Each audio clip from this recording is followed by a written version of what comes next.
Ladies and gentlemen, welcome to Two-Way Tonight. Thank you for being here. Two great guests.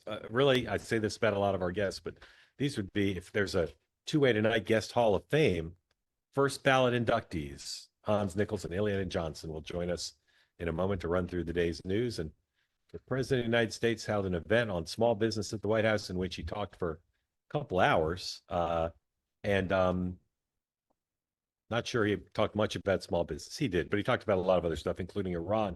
And in the region tonight, a lot of accusations and violence, and if the shooting war, the kinetic action resumed in the next day, no one who's followed today's events would be surprised. In the meantime, the markets didn't love today. The Dow down more than 500 points. S&P down, NASDAQ down, oil up a little bit. The gas price of gas went up a penny, 446.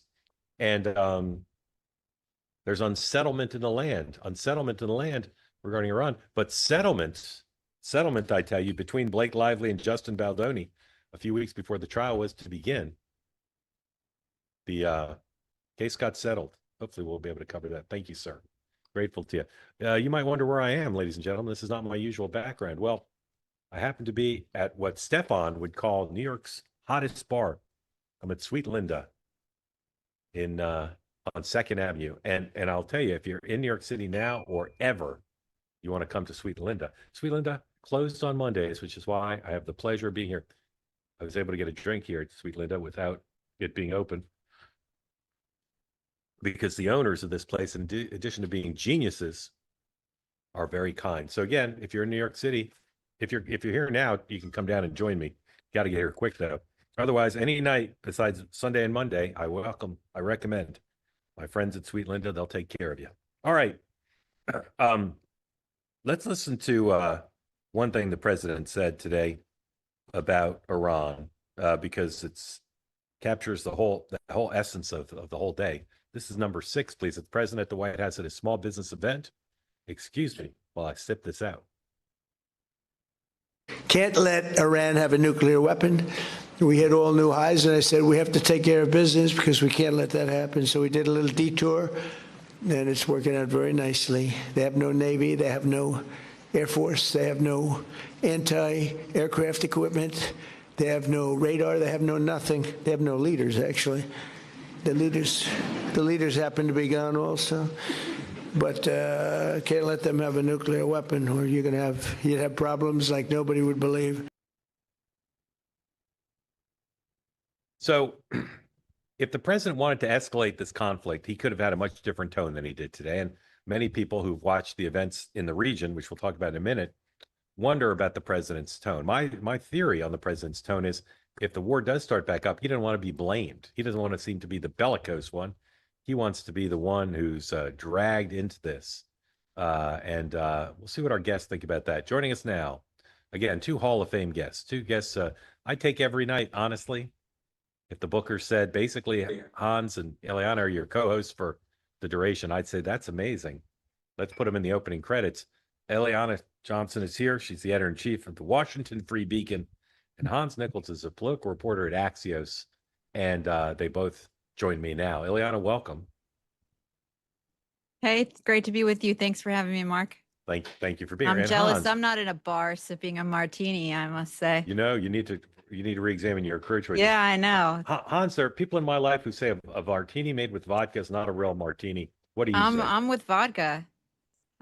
Well, my only rule on martinis is Bond has it wrong, which is to say that a martini should always be stirred, never shaken, because you don't want to bruise the gin. Yeah, shaken. I mean, there are few things that are worse in this life, but bruised gin has ruined many of my evenings. So, frankly, I don't see how you endure drinking vodka, a man of your stature and, frankly, intelligence and pedigree.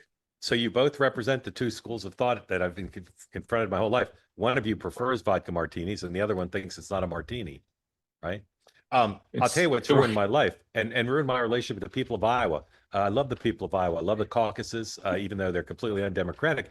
Occasionally, if you order a martini in Iowa, they'll bring you, without asking, they'll bring you blue cheese olives. I like this. Disgusting. No, those are good. Those are good. I'm with Hans. Really? Oh my Yes. It's God. all of the Absolutely. like everyone's gonna think we're alcoholics and we're not It because should I be can't the really drink that default. much. Yeah. All right. It's a meal. Eliana, where are we going on Iran? Are we about to have a war, or is this all just a prelude to an agreement? Where do you think we're headed? I think we're headed toward a resumption of hostilities. I've long thought that because if one thing is clear over the past, I don't know how many weeks it's been, but since the president announced a ceasefire and that he was going to engage in diplomacy, it's that diplomacy does not appear to be tremendously successful. And the president appears to be, with his announcement yesterday, that there was going to be some kind of an effort to rescue the ships stranded in the strait. And then Iran's response today, which was firing on some American vessels and firing on the UAE, a resumption of hostilities. But the end of this, as he made clear in that video, is not only the reopening of the strait, but the president has been insistent that Iran has got to give up its nuclear weapons and its nuclear material, and if they don't give it up, that he will go get it. So I'm not sure I see a way out of this without a resumption of hostilities, and it seems to me that he is inching toward a more fulsome campaign to reopen the strait, which may mean accompanying ships to transit it. Hans, Eliana's point of view is shared by many, many smart people I know. What say you? Yeah, basically the same, right? Yeah. I mean, like there's just so little we know here. So we just have to be humble about it, right? I don't see a situation where Donald Trump allows the strait to be closed indefinitely, which is the posture that we were kind of in going into this weekend. So yes, he said hostilities were terminated. He had that formal notification to the members of Congress, to the Speaker of the House. But we still have the fundamental problem that gas is like sniffing 4.50 a gallon. I don't know what it is in Iowa, right? And the president wants commerce to return, and all the knock-on effects of a closed strait will be felt in places like where you are, like in Iowa with fertilizer. So it seems status quo seems untenable to me. Do you think I'm in Iowa now? You mentioned it. I'm going to say something unkind I just about brought the it. back No, of the bar. I just brought up Iowa. I'm in New York City. I'm on Second Avenue, but I mentioned Iowa. Anyway, your answer was excellent too. You both speak wisdom. Here's what we're going to do, folks. I'll remind you that if you're here on the two-way platform and you want to get in on the conversation, you just have to raise your hand. I'm sorry. I apologize to Hans for misleading him through my careless words. It's the martini speaking. I'm not in Iowa. I just mentioned the blue cheese olives there, which are, despite what you both say, disgusting. And a quick word from a sponsor, and then we're going to run through some Iran elements and the rest of the day's news with our two great guests. And then again, if you're here, you'd like to get in on the conversation, please raise your hand. If you're watching on YouTube or on X, no smack in the chat. Hans and Eliana are impervious to smack, but I am not. So please, peace, love, and understanding for all. First sponsor of the night is our friends at Cozy Earth, who want to make you comfortable. And they can do that with a couple things that are on sale now. 20% off everything on the site using the promo code two-way at cozyearth.com. The first is the jogger set. This is like a souped up tracksuit, basically, but it's so comfortable. Made from ultra soft, breathable viscose from bamboo. Relaxed fit, tapered finish. Polished enough to wear out, comfortable enough to never take it off. Again, you'd wear it around the house, you wear it to go pick up somebody from school. But you'd also could wear it out to a nice dinner. It's a super attractive thing. It comes in a million different colors, millions in exaggeration, many colors. And then the clogs, cushion supportive, lined with soft comfort, easy to wear, hard to take off. When they say hard to take off in the copy here, they don't mean it's literally hard to take off. That just means you won't want to take it off because they're so comfortable. Both of those, like everything on the site, is 20% off. Go to cozyearth.com. Use the promo code two-way when you get the post-purchase survey. Tell them that Mark sent you. All right, let's run through some elements from today on Iran. Here's the headline from CNBC, number one, please. This is one of the things that happened today. Iran attacks the UAE. U.S. says it sank boats in Straits of Hormuz. So we know that Iran attacked the UAE, and the UAE's Hornets angry about it. They're super angry about it, and there's been reports that the UAE might hit Iran back. The U.S. says it's struck, I think, a half dozen Iranian watercraft, but Iran's claims to have hit a U.S. vessel continues to be denied by the United States, but the U.S. said they did hit a ship, but not a U.S. ship. Here's the Washington Post headline number 3. Iran fires on U.S. ships in Strait of Hormuz and threat to ceasefire. Number 4, this is a New York Times headline, and this involves China. U.S. warns China of Iranian oil as sanctions spite intensifies. China told its independent refineries to disregard U.S. sanctions over their purchase of Iranian crude. Do either of you know, I saw this headline. What does it mean? Could China to disregard the sanctions? Like, does that, what, like, it's a practical matter. U.S. puts on sanctions. The Chinese can, what does that mean to disregard them? Well, it probably depends on how far they're going to go on secondary sanctions and sanctioning financial institutions. So at Treasury, they have, TFI, which is sort of, Treasury International Finance, that sort of does all the plumbing on this.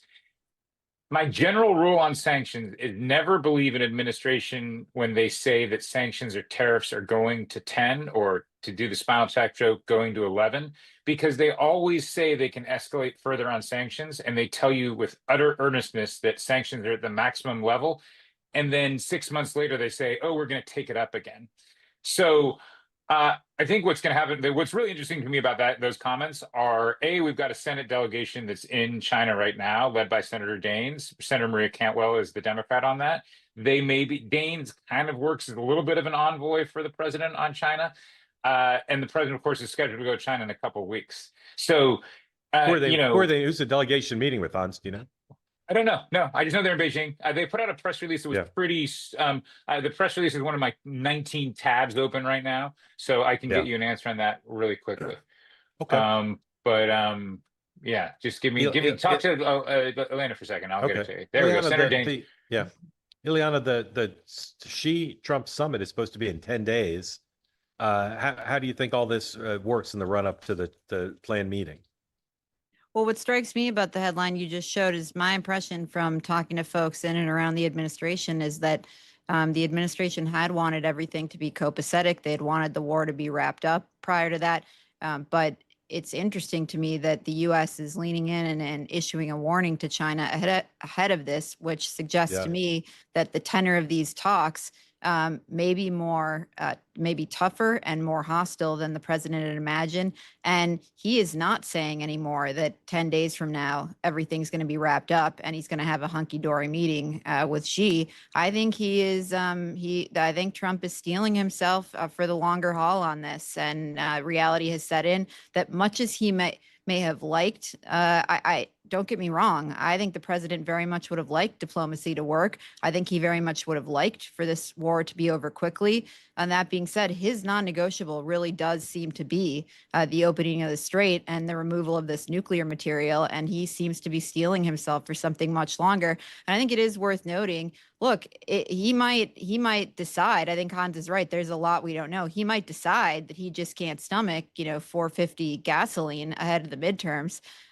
But expensive gas is, it's uncomfortable, it's unpleasant, it's hurting a lot of Americans. The extent of the economic pain that Americans are feeling is far less than the economic pain than the Iranians are feeling right now. Their economy is in free fall, and I think the president is acutely aware of that.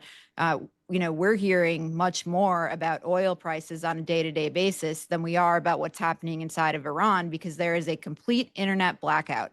We don't have a lot of visibility about what's happening inside that country. I think that's important to remember too. I really do agree there's a lot we don't know here, but the costs to the Iranian economy of the blockade are enormous. I mean, that's one thing we do know, and certainly the economic costs, it's not 1-to-1. It's like 100-to-1.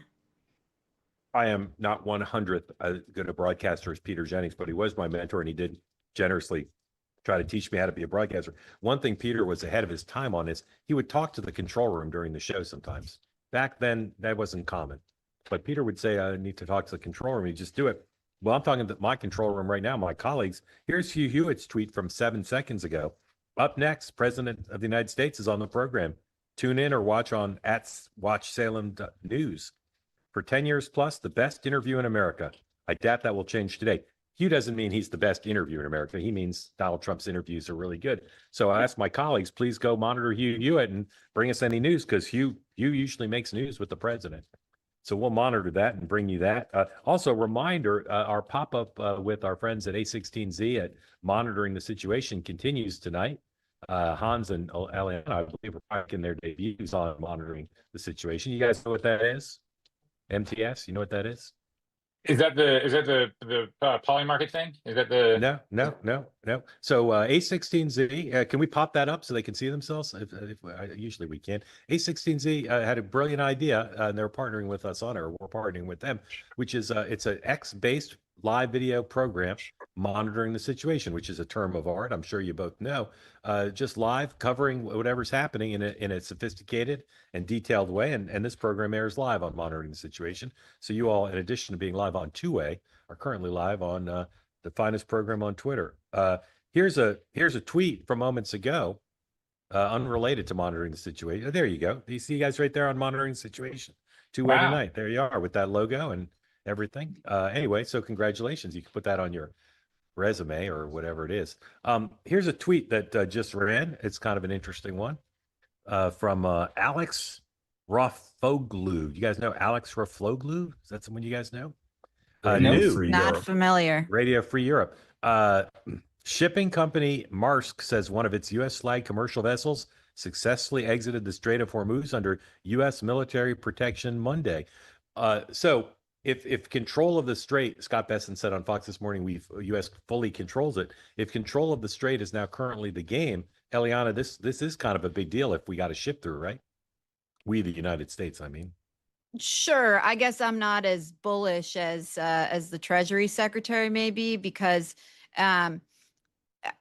they had said earlier that 2 vessels did make it through the strait, but more important than actually being able to make it through the strait is the confidence of the world's shipping fleet and their insurers that they can transit the strait carefully, and the fact that 6 Iranian cigarette boats were shooting at U.S. vessels, and yes, they were eliminated, but they were still shot at, that mines remain in the strait. It does seem that the confidence that the waterways are free and navigable for the use of all is not quite there. And so I think I said this morning, like, this is a necessary but not sufficient step to get where we need to be. Yeah, Well there's said. also a difference between a container ship that could have, rubber duckies in it and an oil tanker. And my understanding of Maersk is they don't do oil tankers, they do container ships.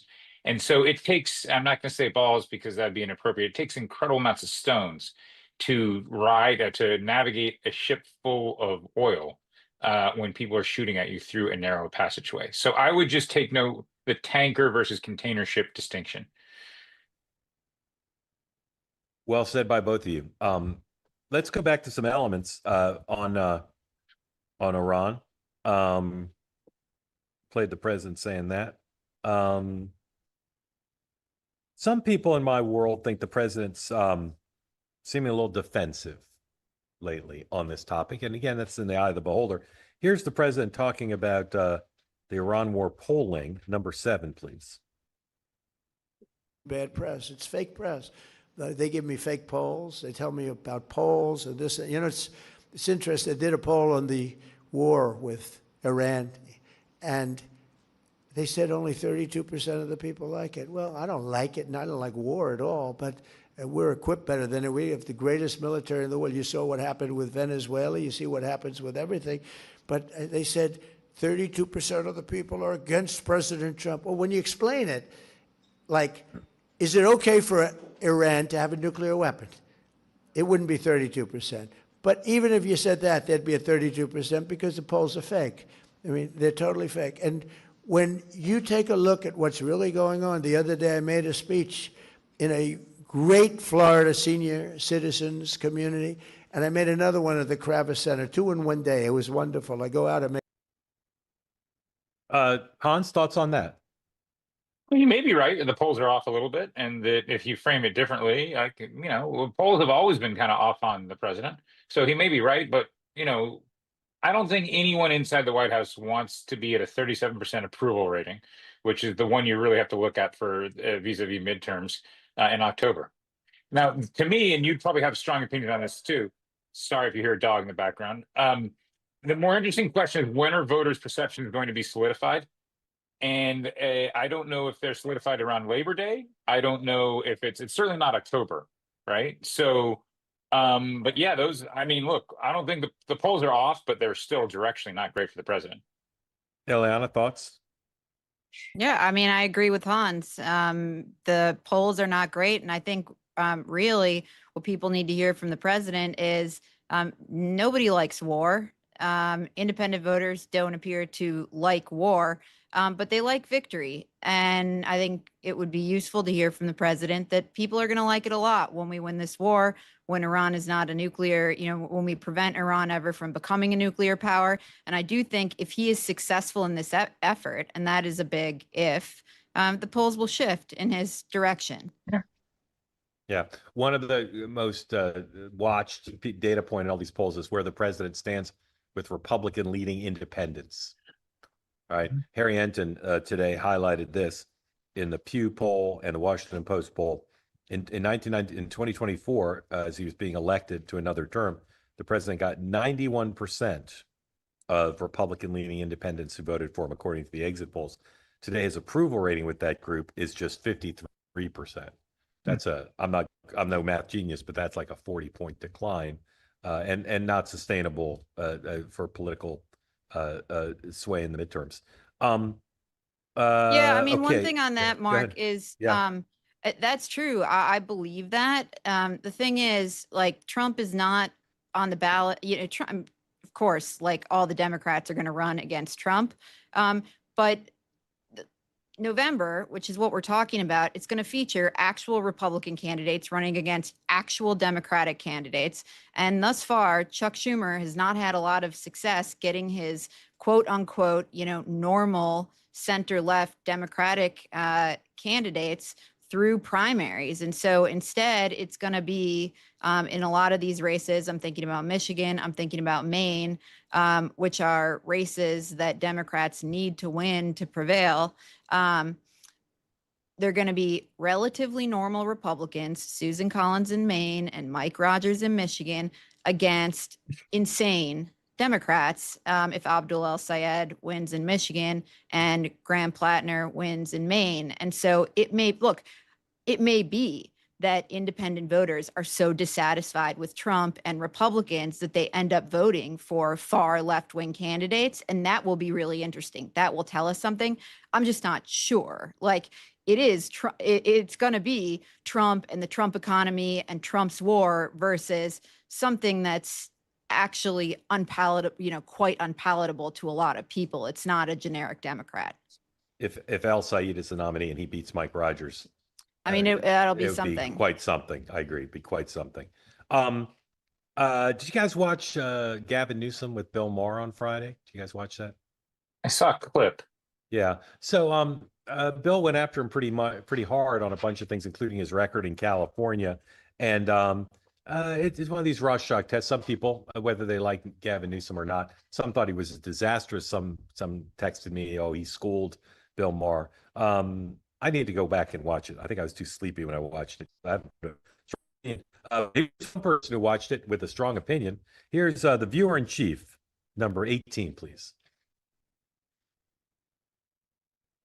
Time you get to the end, I don't want to be insulting, but there won't be. I'm not going to do what Gavin Newsom said. You saw him. He said everybody in here is stupid, and he's stupid. I think it was the worst political interview I've ever seen. He said he's stupid, he's dumb, he gets bad marks on everything, he can't read his speech, and nobody wants to report that. It was the worst, but I won't say that because I think everyone in this room is brilliant, but nobody's going to get all 30 questions correct. Nobody. Because when you get to those last questions, they're pretty hard. You got to be pretty sharp. But every time, so I've taken 3. No president, think of this, has ever taken 1. How do you think Biden would have done? I don't think, he might not have gotten that first question right. Anyway, and Obama would have done poorly. They would have done very poorly, but I think you should have it. I think he's conflating a couple different Gavin Newsom interviews there. Play amateur psychologist, Hans, you first. What do you think the president really thinks of Gavin Newsom? Yeah, I mean, that's my first thought, right? Is that like if you're that negative about him, you're trying to frame perceptions, thinking that he actually had a good interview. I don't know, maybe, but the president also is a pretty astute critic and he's a pretty good producer. You can just, it's like, it's an impartial judge. So I don't know. I'm going to take a pass on that. All right. Eliana, help me out here. I'm flailing. Eliana, how's your cognitive health? Pretty good? My got it all cognitive together? health? Yeah, pretty good. Oh, I don't know about that. Yeah. How's your memory? How's your memory? My memory's okay. All right, I'm going to give you both 5 words, and then at the end of the program, I'm going to ask you to repeat them in order. Ready? Don't write them down. No cheating. Don't write them down. Here we go. They're famous 5 words. They're the ones the president always cites: person, woman, man, camera, TV. Ready? I'll do it again. No writing it down. Person, woman, man, camera, TV. You both got it? You want me to say it again? Yeah. One more time. Person, woman, man, camera, TV. Wait till the end of the program. All right. And you guys aren't drinking martinis. So, all right. That was the president on Gavin Newsom. Here is, let's see, where do we want to go now? Here's the president on some of his predecessors. Number 17, please. So we had to cut the jobs because we were way bloated with federal jobs. And, I could, with one swipe of the pen, I could say, let's have no employment, and I'll hire 1 million people or 2 million people. I say, we just hired 1 million people, and we have absolutely no employment. And that's what they would do. They'd have bad numbers coming up, so they'd hire a couple of 100,000 people, and the numbers would look okay. With me, it's the exact opposite. We terminate a lot of federal jobs that are unnecessary. And they don't like me for doing it, but a year later, they like me because they end up having a much better job, oftentimes in a place where they'd much rather live. They go to the place that they want to go. They're not stuck in Washington or someplace else. And they do much better. And in the end, I've had a lot of people come up. They say, I was so angry at you, but now I'm making sometimes 2 or 3 times the money in a job that I really like. So you got to do what you have to do. You have to, politically, I don't know if it's good, bad, or indifferent. I think it's probably bad, maybe politically, but in the meantime, I'm in the White House, so maybe it's good. Again, polls about the president increasingly show people with questions about his cognitive abilities. The number's gone up. Eliana, is that borne out by what we just saw and by the president's public performance, or is this the way he's talked for 40 years? I'm sure it's a mix of the two. Everybody gets older and loses some acuity, but this is not a Joe Biden situation. And I think we see a lot of coverage, like likening them because the media gave very little coverage to the Biden situation. And it's what a perfect way to compensate than by doing lots of coverage of Trump's mental acuity. I think that comparison is fatuous. But I think if you go back and watch videos in 2016, 2010, I'm sure there's been some, appropriate decline that is not linked to any sort of condition. But when I watch him, that's not what strikes me. Right. Do you mind saying how old your dad is? My dad is 75. Yeah. Your dad, and how old's Trump? 78. Yeah. Your dad's mental acuity is just crazy. He's sharp as a tack, and he's not much younger than Trump. So there is a difference there. But I agree with you. It's a combination. Hans, that's true. But yeah. Energy levels change, and there are changes. Can your dad chuck a football 30 yards? Oh, that as the father of 3 daughters, we didn't spend a lot of time throwing a football around. Yeah, Hans, you can chuck a football 30 yards, can you? I only do meters. I'm so European. Meters. Okay. As a person. As a person, not a woman, I saw a man talking to a camera. Hey, not yet. Too soon. Hans, thoughts on the president and his acuity? You don't want to answer it. That's fine. Well, I just don't know. The gold standard with Biden was always what he was doing behind closed doors. And if you had people, the story that I got the most flack for was when Biden was using note cards and small, intimate gatherings with fundraising with donors. Yeah. It's always like what the story that you want, and I'm not covering the White House full time, and my buddy Alex Thompson did a much better job than I did covering Biden on this. The stories you want are people close to the president concerned, regardless of the president. People close to the president say X, Y, Z. Diagnosing him from public, we see so much of Trump Yes, he has high energy levels. Yes, we've also seen him nod off. Like, I don't know if he's doing the weave there, as he calls it, or if he's playing three-dimensional chess. Like, it's impossible to tell with Trump. My overall view when I listen to Trump and think in moments like that isn't that this person's losing a step. It's that this person is a little could get in trouble for this, but a little crazy. It's like a little wild. You're watching it. Yeah. It's like a comedian who you're like, Yeah. whoa, is he going to say that? Yeah. Well said. A couple things I want to say. Sometimes people who I know well will call me during a live show. I do 2 live shows a day, and they're people who know me well, including some of my relatives will call me during the live show. And I think, come on now, don't call me during the live show. I just noticed I texted a CEO of a big company 2 days ago, and he never got back to me. And I thought, well, that's kind of rude and annoying. And now I see they put out their earnings today. And again, if you know anything about CEOs and earnings, like the week run up to the release of the earnings, they're like really busy.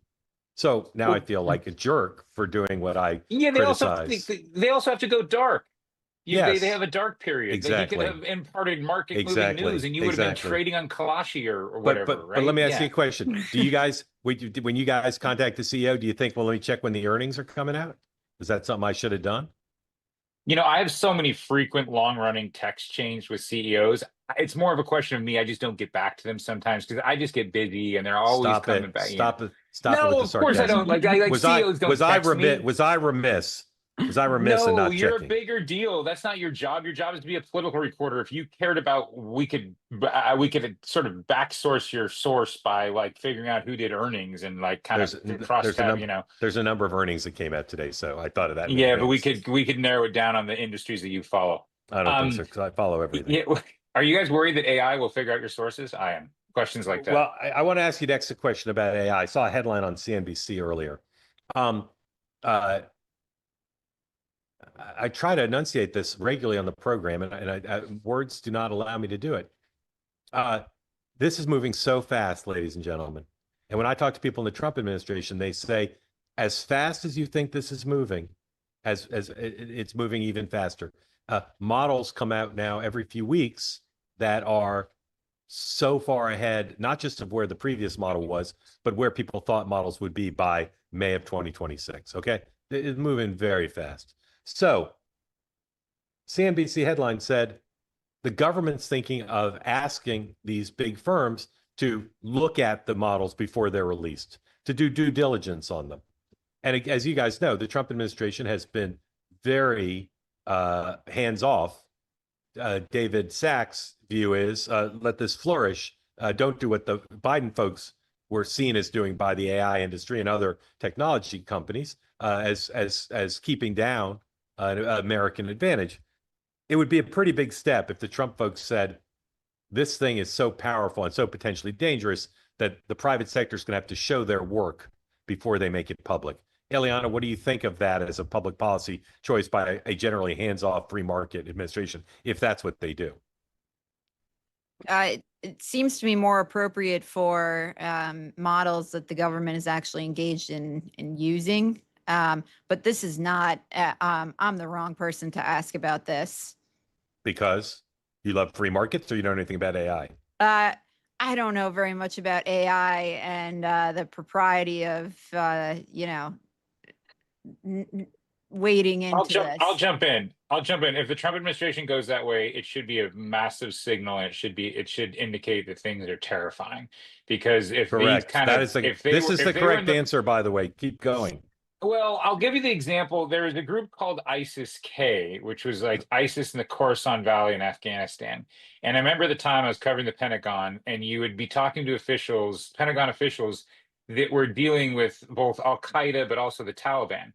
And they would cite the Taliban, saying the Taliban was like, these ISIS-K guys are really scary, like really, really bad. And when the Taliban tells you people are too extreme, I'm kind of butchering my metaphor here, but like, take notice.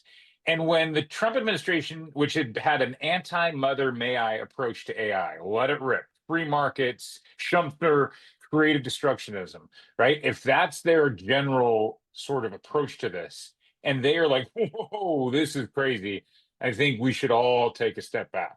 The problem is, if it's as crazy okay. as they think it is, them trying to put the brakes on it probably won't stop it, because there'll be rogue actors, there will be rogue systems or rogue nations that can do this just as fast. And then we're all cooked, and we better know how to dig wells. Ladies and gentlemen, you will not hear a more important thing said on video anywhere in the world. I'm serious, than what Hans just said in the 24 hours that just passed. What Hans just said, and again, some of you, when I talk about AI, the algorithm suggests you don't like it. Ladies and gentlemen, I'm telling you, there's nothing more important on the planet right now than this. And what Hans just said is so important. If the Trump administration takes this step, and believe me, I know from if you read the piece I just wrote about Scott Bessent in the Journal, they're really concerned about the dangers of AI. If they take the step of saying we need to review the models before they come out, it shows that the wire has been tripped, and they're extremely concerned about this. And I'm telling you, there's scientists and doctors and public health professionals who are hired to look at these models, and some of them have reported back being frightened at how these models could destroy a city, how these models could have every bit of drinking water in the United States be poisoned. This is serious as a heart attack, ladies and gentlemen. And although the Trump administration has, like David Sachs and other experts in it to try to deal with it, they're no match. Even David Sachs, they're no match for what's happening with AI. No match. And this is a wonderful opportunity for the United States and other countries to produce economic bounty beyond which any civilization has ever imagined, because of the powers of this. And we are on the precipice of extreme danger. Elon Musk told Ted Cruz, I think about a year ago, a little less than a year ago, that there was a 20% chance that AI would kill everyone in the world. 20% chance. And Ted Cruz's reaction was not as what I would have reacted. He was a little calm about it. But I'm telling you, I think that 20% might be low. And the question is, who's going to protect us from this? Who's going to protect us? Is it the Trump administration? I'll tell you who it's not. It's not Congress. Congress will not protect us from this. They have no expertise whatsoever. On that note, let me ask a question. Bill Kaufman, are you a drinker at all? Bill? Yeah, you're a drinker. All right. Bill, just come on in, unmute. I'm not going to make you ask a question. How long should it take me to drink a martini of this size? How long should that last? Can you unmute and say? Just give me a number. 20 minutes? It's been 35 minutes. Yeah. I can finish it up. I can finish it off. All right. Thank you, sir. Minutes. Thank you, sir. All right. I can finish this one off. We'll see if they bring me another one. Anyway, quick word from a sponsor. And then to your questions, if you'd like to get in on the conversation and you're here on the platform, please raise your hand. I'm super excited about this next sponsor, ladies and gentlemen. They've been a sponsor for a week, and they sent me the product, and I hadn't used it until this weekend. And I'm here to tell you that Oprah's not wrong. Perfectly Snug is extraordinary. Oprah said it's best of the best mattress topper. Perfectlysnug.com/2way, promo code 2way, 15% off. I don't have a problem with temperature at night. I could sleep in an ice cube and an igloo. I could sleep in the desert. I'm a great sleeper. But I used it to see, because they wanted me to try it out. This is extraordinary. It'll read your body temperature, and you can control it manually and say what temperature you want, but it will also read your body temperature. And if it's getting a little warm, it'll cool you down. If it's getting a little cold, it'll heat you up. You can use it to heat up the bed before you go to sleep. It'll stabilize your body temperature all night. It's extraordinary. It's like a lot of the products we talk about here. It's like voodoo. I'm not really sure it should be legal, but it is. Oprah says best of the best, sets the bar high. Right now, go to perfectlysnug.com/2way. Use the promo code 2way, 15% off. If you're someone who doesn't sleep well under either too hot or too cold, you want to buy this. It's incredible. It works. There's an app for it. There's manual controls, and it'll read your body like it's a human thermometer. It's incredible. Mark, you do jingles. You do jingles like Malcolm Gladwell, and take the compliment, which is to say, when you're listening to a Malcolm Gladwell podcast, he almost seems to like to do the advertisements more than the show itself. That was I'm going to get a blanket. Yeah, I need one. I appreciate it. I can't say it's true of all the products we talk about here, but it is true of this. The perfectlysnug.com. I know a lot of people who say, "Oh, it was so cold last night I couldn't sleep," or "I was so hot." sometimes it's the conditions, but some people have like a, some sort of health issue or whatever it is, metabolism. I don't know what it is. But this thing, you just open it up, you throw it on the bed, and again, it controls the temperature. It's like Miko's Cassadine controlling the weather. Anyway, perfectlysnug.com/two-way. Hans, thank you for saying that. Let's go to community members' questions for our two great guests. We'll start with Arjun. Arjun, welcome in. Tell folks who don't know where you are and what's on your mind for Hans and for Eliana. Good day, guys. I'm calling in from Ottawa, Canada. And I'm very well connected to my family back home in India. So some of this Pakistan stuff is kind of interesting what they're saying about it. And there's two pieces of commentary. One is that there's people who wish America well, who are wondering why is America shooting themselves in the foot by being as close to Pakistan as they are. And then there's another side who are just perplexed, but not in a curious way, but in a more cynical and suspicious way of America, particularly because of how they perceive U.S. involvement in Pakistan and the relationship between those two and how that's affecting India, particularly when it comes to Pakistan's terrorism. So when America says, we're against Islamist violence and Islamist jihad, but there's this much public information about Pakistan's Islamist violence. How is it compatible that the U.S. has such a good relationship with them? And these are the sorts of things that they're thinking about. And as far as an emerging power, they're quite perplexed, cynical, and curious. Fantastic question, and so sensitive to a nuance that doesn't get talked a lot about in the United States. Eliana. Yeah, I think the U.S. relationship with Pakistan is one that has perplexed many administrations, particularly in the wake of the 9/11 attacks. And this one is not new to it at all. And I'm not sure exactly how the Trump administration decided on Pakistan as a mediator for this, other than Pakistan very much wanted to mediate and insert itself into the middle of this, and the Trump administration seemed to agree. That being said, Pakistan's role in this does not appear to be affecting the outcome, in that there's no deal, and Pakistan does not appear to be successful in pushing the parties one way or the other, though it may be gaining some short-lived relevance on the world stage, shuttling between the two. And before this, it was the Omanis, you'll recall. So I'm not really sure there's a rhyme or reason other than jockeying for relevance. But what you say, for a long time, and during the Cold War, it was the U.S. making accommodations with unsavory governments in order to fight the Soviet Union, has been a part of American foreign policy in order to focus on what the U.S. at the time deems the biggest threat. Because you can't fight everybody all the time and have a foreign policy that way. And I just think it is and always will be a feature of American foreign policy, of having relationships with and alliances with. And it's funny to say that, even as Trump has quite hostile relationships with the Europeans, but having relationships and alliances with governments that are imperfect and even doing, incredibly nasty things. It was true of Democratic administrations and Republican administrations with China. It's still true of the Trump administration with China. Brilliant. Hans. I'm glad I don't live in Ottawa. There aren't any leaves on the trees behind you, sir.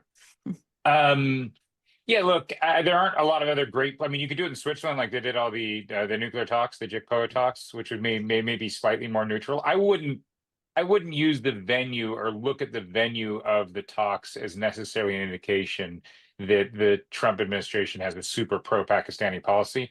But I would also just note that the president's pretty upset with India right now on some of the oil purchases, and that the relationship between Modi and Trump was very strong in Trump's first term. It seems to have taken a bit of a hit in the second term over sort of trade with China, and also just oil, just general oil and import sort of issues. So they've got, the president has any White House has an enormous list of things to do. I don't think that India, Pakistan is super high on their list right now, but that could be myopic and not in America's long-term interest. Yeah, Arjun, thank you. I've been a huge critic of letting the Pakistanis who hid bin Laden be the interlocutors here.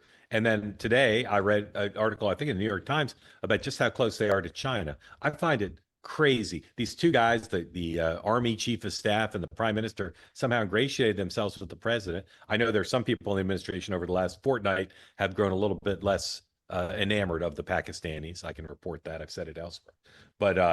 But man, just what a crazy choice as far as I'm concerned. Ladies and gentlemen, I would say this, even if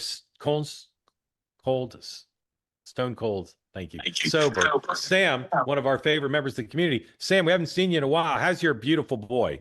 Oh, he's good. He's good. I'm actually on a road trip for work right now, so I miss him dearly. But how old is he now? He is 3 and a couple months now. Man, He's you guys may not have seen Sam's kid, but he is he's a cutie, super cutie. Welcome He gets in. his looks from his mom for sure. Where are you on the road, sir? I am heading down to Austin from Dallas right now. Awesome. Okay, well, what's on your mind for Hans and Eliana? Number one, person, woman, man. Shh. Oh, okay. It looks like my cognitive abilities might be. You're an older gentleman. I didn't write it down. So all right, go ahead. I have been somewhat pessimistic of this adventure that our fine leader has decided to take us down.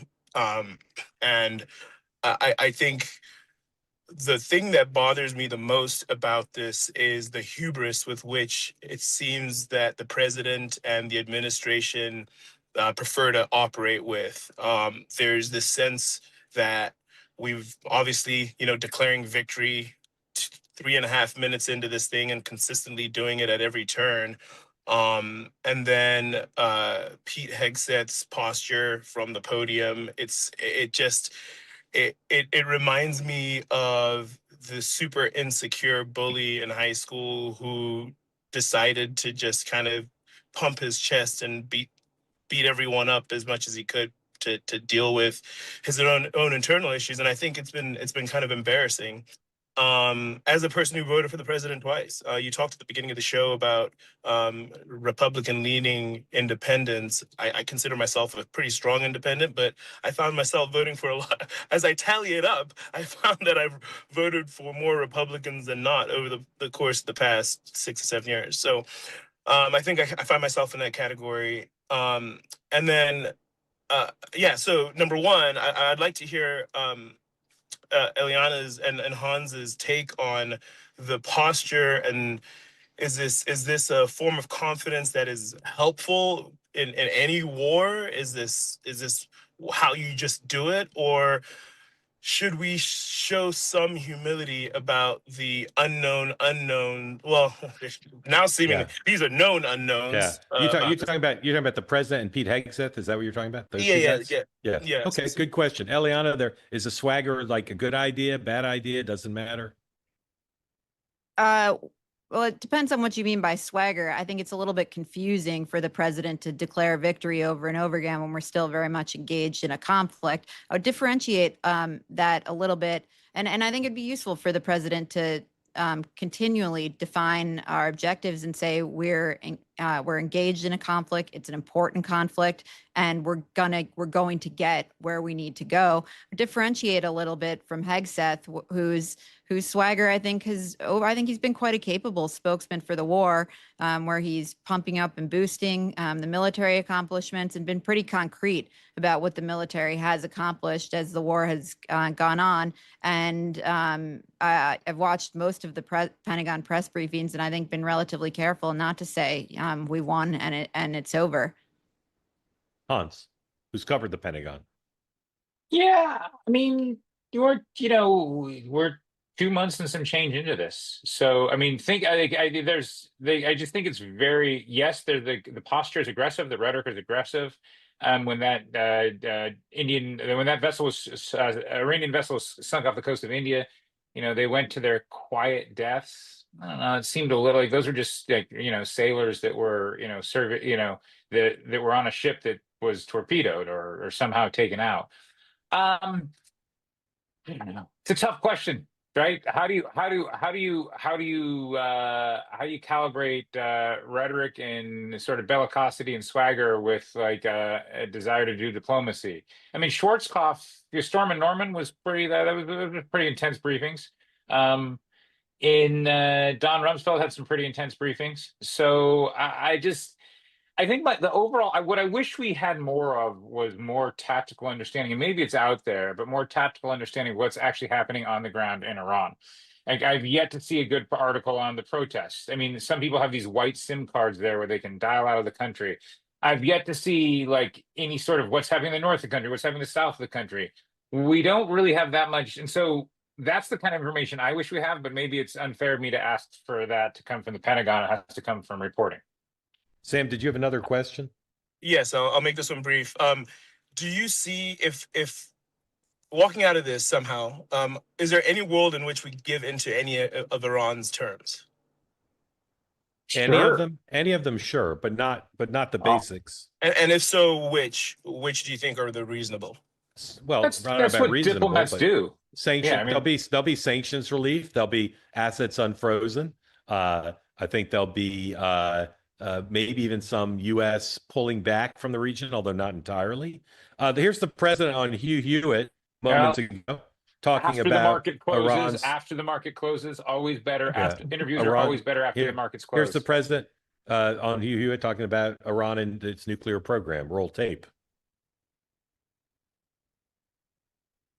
Left today, it would take them 20 years to build back their country, and it can never be the same. So if we left today. But, you know, they have a problem coming up because they have it's a very explosive situation in a lot of different ways. You know, their oil, when you turn off the oil underground, and the mechanical too, but underground has a tendency in like almost 100% of the cases to literally explode and just destroy everything around it. And you can never get that oil again. In other words, you can get back 30 to 40%, but it can never be like it is right now. It does tremendous damage to the oil system in a country if that happens. Now, Mr. President, last time you were on, they've run out of areas for storage. Oh, yeah. And they say that in 2 weeks, you know, when they talk about time, in 2 weeks they're going to have a natural explosion of their oil that's going to make it impossible for them to really recover from. They need a deal. I'm sorry, it wasn't about the nuclear program. It was about rebuilding the other stuff. Is anybody else having a problem with X that tweets are not resolving and loading? Is anybody else having that problem? No? Is that just me? No, all right. Okay. All right. Hugh Hewitt tweeted something about the president's interview. I'm trying to see that now. Sam, thank you for being here. Grateful to you. Get home safely. All right. Tom Smith, welcome in. Thank you for being here. Unmute. Tell folks who don't know where you are what's on your mind for Eliana and for Hans. Yes. Good evening, everyone. I'm from New Jersey, Somerset area. I want to go back to your beginning discussion, mentioning there's no real reports on what's happening on the ground in Iran. Obviously, we have CIA agents, we have special forces perhaps. They were able to rescue the people out of the mountains of Iran without a problem. Why are they not reporting back? I also have heard there's been satellite links, as you mentioned, the white cards. Why are the information so scarce is the first question. Well, they're reporting back to the government. You mean, why aren't they reporting it publicly? Anywhere. Hans. Well, I would say two things. One, we all kind of have our own little news silos, and I used to this is my own fault because I used to be much more interested in the world and more want to be like a foreign correspondent. So I'd hoover up any news out of South Sudan or whatever, and they're pretty good information feeds. I'm not reading it, but that doesn't mean it's not out there. So I'm going to assume that you're looking for it. I would also assume that information is being transmitted to the highest levels up to the president of the United States, because It just sounded like he got a pretty good briefing from a hydrochemical engineer who understands fracking pressure in Iranian wells in ways that I certainly don't. So I would imagine that our visibility is pretty limited. Right, as a news organization, sometimes you put your periscope up and you look around, and then you put it and drop it back down. I'm not saying the president has perfect information, but I imagine the White House and the National Security Council has pretty good information. And what's fun about covering this president is he lets some of that information out. I can't imagine either Obama or Biden giving a 2-week prediction on what's going to happen with underground oil wells. Now, I'm not in a position to adjudicate the pressure of an oil well and what's going to happen if you're not pumping. Like, there are a lot of things I don't know anything about. Oil wells are among them. But sounds like the president has his own internal clock that he thinks it's like someone told the president that like in 2 weeks the country's going to spontaneously combust. Seems pretty interesting to me. Yeah, Eliana. Yeah, to the extent that we do have special forces on the ground or CIA operations folks on the ground, those people have security clearances at the very highest levels. And to the extent that they were to transmit that information to people like us, or to transmit that information to the White House, and people were to transmit the information to people like us, they could be, tried in a federal court. It would be a really serious breach of national security, particularly in a time of war. So I think, given that we don't have that many of those people, like I don't know how many special forces we may have on the ground there, or how many CIA operations forces we may have on the ground, and the sensitivity of the information they're collecting and transmitting to various folks in our government.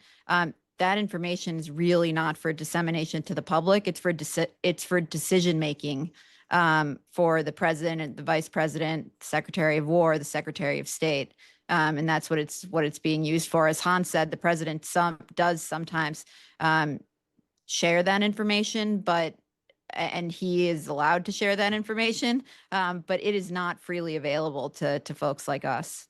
Yeah, Tom, thank you. As we monitor the situation with our friends at Monitoring the Situation, a bunch of news here breaking as we're about to go off the air. First, U.S. Ambassador to the United Nations, Michael Waltz, says there's going to be a new resolution, Security Council resolution with the Gulf states on the Strait of Hormuz, targeting Iran's actions, sea mines, and demanding they stop mining, stop tolling, and disclose all mine locations.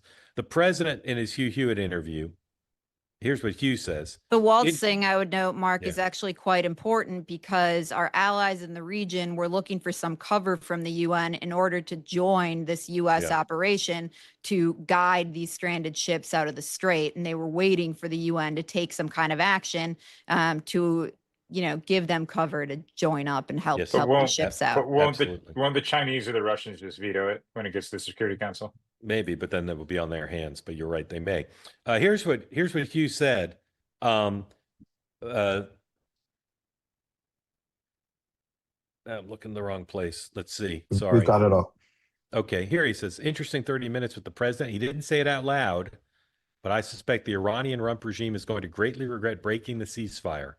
I have to say, if you go on X right now to my feed, you'll see a lot of people are predicting the war is going to start tonight. And Hugh, I think, is sort of alluding to that. Here's another tweet. This is from the Iranian foreign minister. You can read into this what you will. He says, events in Hormuz make clear that there's no military solution to a political crisis. As talks are making progress with Pakistan's gracious effort, the U.S. should be wary of being dragged back into quagmire by ill-wishers. So should the UAE. Project Freedom is Project Deadlock. Now, again, you can read into these things sometimes, but it seems like the Iranians might be a little concerned. That's how I would read that tweet. All right, we don't have much time. So, of course, folks, I need you to repeat back those 5 words in order. Eliana, you first. Oh, person, woman, man, camera, television. Hans, how'd she do? She got 5 out of 5. Although I was a little bit like, did she transpose the last two? Well, you say it, Hans. It's TV, not television. But go ahead, Hans. I'm just too formal for this test. You are. Go ahead, Hans. Do it. Person, woman, man, camera, television, TV. TV. You both could be president of the United States with full cognitive abilities. Thank you for that. Very, very honored to have you both here. Thank you for being here. Grateful to you for being part of the program, and again, love having you both on. Tomorrow on this program, we'll be here at 5 o'clock Eastern. And on the morning meeting, my guest hosts will include Eric Erickson and Melissa DeRosa. And news for those of you who watch the morning meeting, some of you do, Wednesday's morning meeting, we will reveal the resolution of our search for permanent co-hosts. So join us tomorrow for Eric and Melissa. Maybe they're the permanent co-hosts. I don't know. Or join us Wednesday to find out who the permanent co-hosts are. Is there anything else I need to tell you about? I don't think there is. Oh, I need to tell you about our hosts here. Thank you again to our hosts here at really, it's the best bar in New York City. I couldn't say it if it weren't true. On 2nd Avenue, downtown. I don't know. Are we in NoHo? Where am I? Am I in NoHo? I think I am. It's not that I'm drunk. I'm just not quite sure where I am. Sweet Linda on 2nd Avenue. If you're in Gotham City and you're looking for a nice, classy place to drink, they're open late. They're not open Sundays or Mondays, but otherwise they're open late. Sweet Linda. Thank you to our friends at Sweet Linda. They never brought me a second round, but probably my fault. It's because they're closed. It's Monday. Good point. Thank you, Hans. Thank you, Eliana. Thank you all for being part of the community. I will see you at 9 a.m. tomorrow. Thanks to our friends at Monitoring the Situation. Have a good evening, everybody.